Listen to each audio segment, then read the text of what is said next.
girl from middle class background studying in one of the leading schools in a city. Can you imagine that girl cracking a pre-medical entrance examination, competing against 2.5 lakh candidates, out of which only one person was selected, and bagging an MBBS seat in one of the top medical colleges in the country without any coaching or financial support?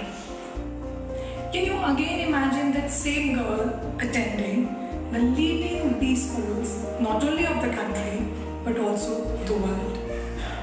That's me. All of you must be wondering, how did she do that? How can one achieve such milestones without a sound financial base?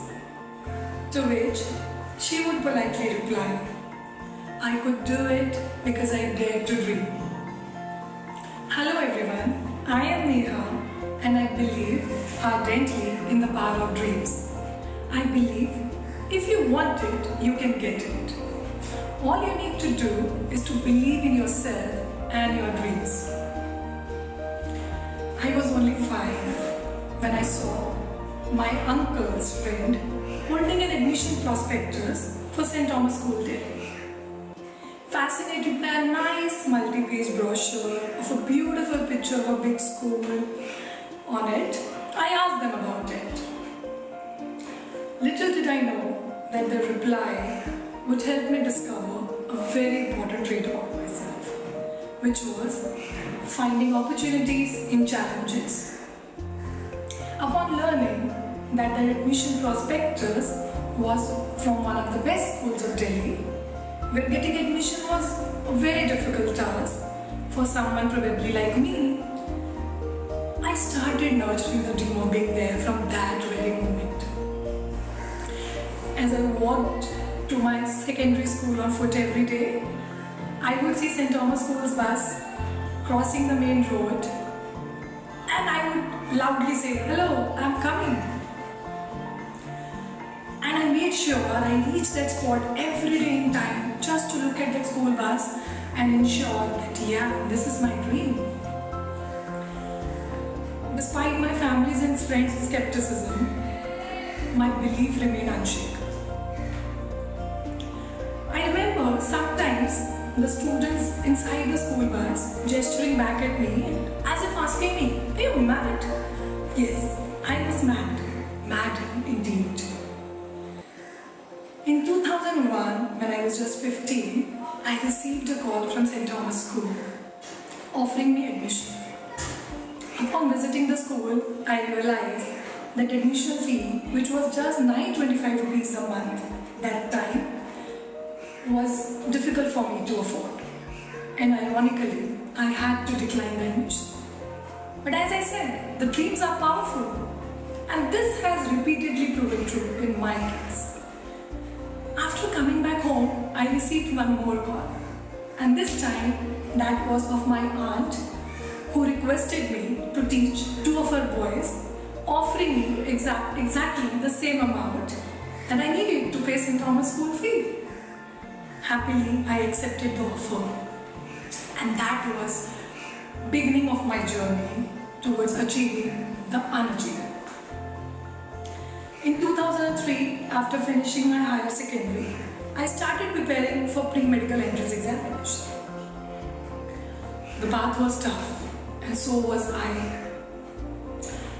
I just didn't bow to any difficulty. I always felt there must be a way. I just had to figure it out. For example, I couldn't afford the books for preparing for pre-medical entrance examinations. So I used the book of my distant cousin who had just cleared that entrance exams a year before. Similarly, because I didn't have enough space in my house to study, I made friends with the staircase and I sat there for hours flipping through my books of physics, chemistry, biology and maths. In 2004, with the announcement of All India Pre-Medical Entrance Examinations result, I got the opportunity to study MBBS at Topiwala National Medical College, Mumbai, becoming the first girl from my maternal as well as paternal side to study medicine and also the first one to ever step out of Delhi to pursue studies. The 5.5 years spent in Mumbai were a roller coaster ride for me. Not only I was away from my family for the first time, but I was also exposed to a city full of glamour and charisma.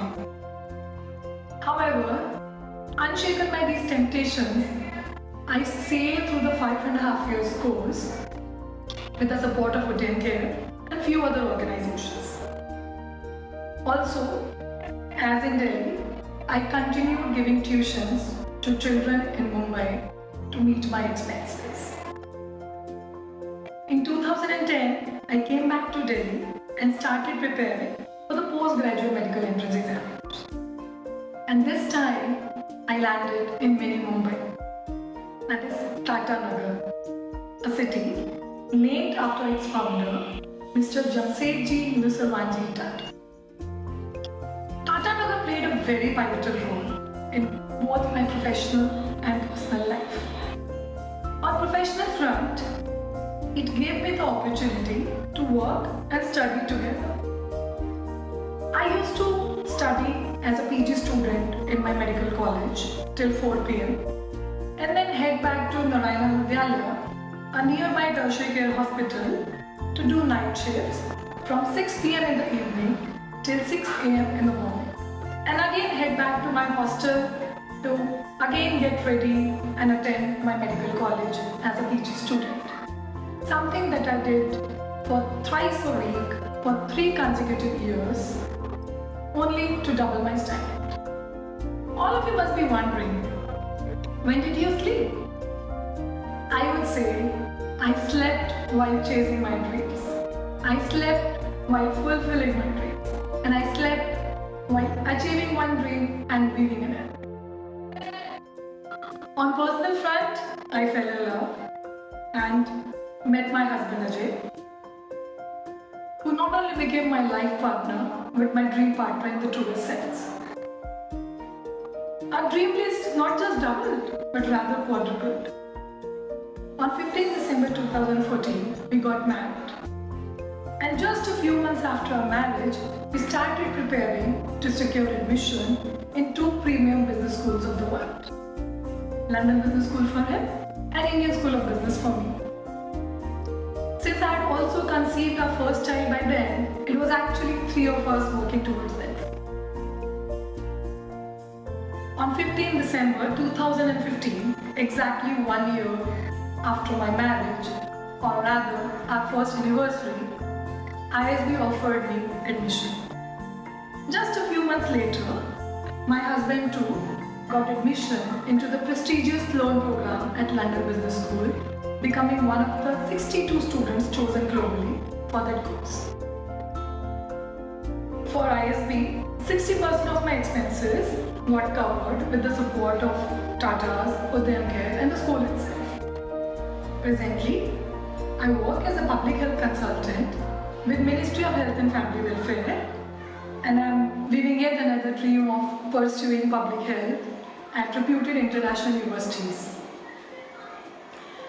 My husband Ajay and I are also proud parents to 2 little girls and are extremely grateful to God for whatever we have been blessed with. A journey that began from an admission prospectus continues, and I shall continue to pursue my dreams with the same passion and purpose the way I did as a naive 5-year-old. In the end, I would just say, my dreams have taught me to dream more and dream with passion. As someone rightly said, dreaming after all is a form of planning. So, I would say, plan effortlessly, plan fearlessly and plan passionately. Set no limits for yourself. People will come and go and say, hey, you like this, you like that. But just dream and work hard. And trust me, you can be anything you want. Yes. In conclusion, I would quote some lines by the Chief Captain Zoya Agarwal, who recently flew the Air India flight from San Francisco to Bangalore. So, a few lines said by her resonate with me very strongly. She says, Hey, do not stop dreaming. Believe in yourself. And remember, every great reality begins with a great dream. And every great dream begins with a great dreamer. And that's you. So stay focused, stay driven, work hard, and you'll get there. Thank you.